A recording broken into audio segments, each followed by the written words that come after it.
Early on, I started reading quite a bit about the Dominicans and St. Dominic to try to get a better grasp on the origins of their order. And the first book I read, I remember the first paragraph said he was born on a hill overlooking a pond or overlooking a lake. And that's always stuck in my head because it's exactly our situation.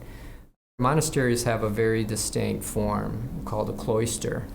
And the cloister organizes the different parts of the monastery, but it also allows the nuns or monks to circulate during the day in prayer and meditate. And so it was a very classic sort of approach to organizing our monastery, which is another interesting thing, that monasteries were really kind of based off the agrarian form. I mean, they were, back in the day, just like farms, where you had various buildings that created a farmstead and a courtyard that kind of joined them all together.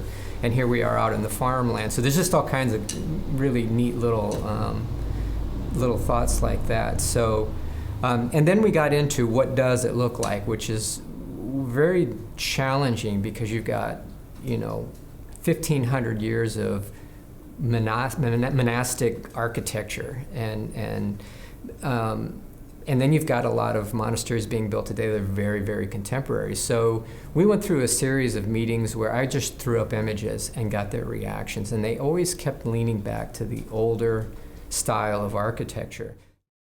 A couple of years ago, while we were still in the design portion, my wife and I went back over to Italy for a couple of weeks, and we went to Rome and Florence and visit once again all of the incredible Baroque architecture, all of this kind of the high point of Catholic or Christian architecture, and way over the top.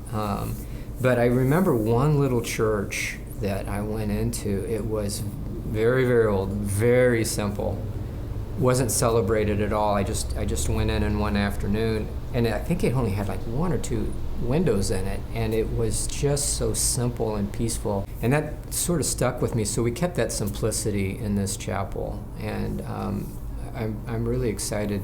I'm really excited to see how that turns out. While we were working on what the building looks like, the nuns continued to very nicely ask for Gothic arches.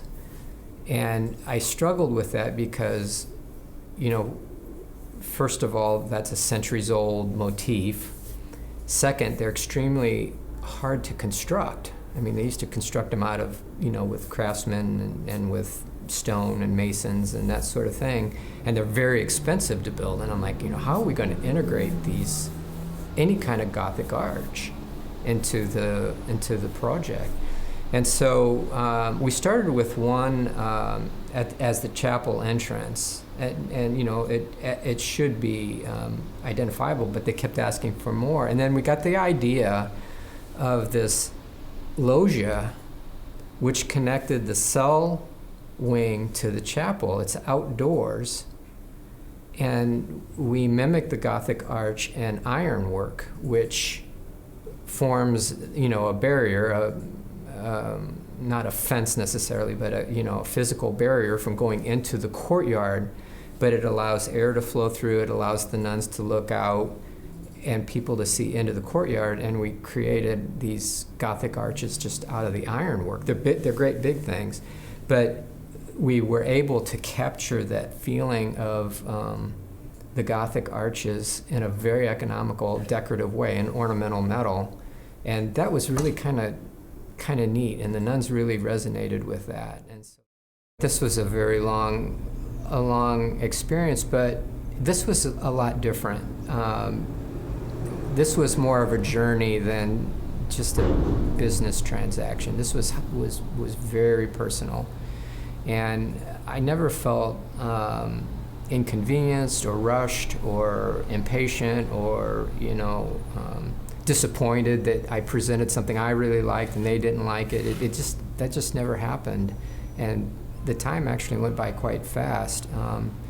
I just felt we were all on a journey, and I don't think we all felt we were there until this last iteration, moving on to that site. It was definitely something we all felt at the same time, including the contracting team, who was very close with us. This was very personal for them as well. So it just was so different than anything else we've ever done. Yeah.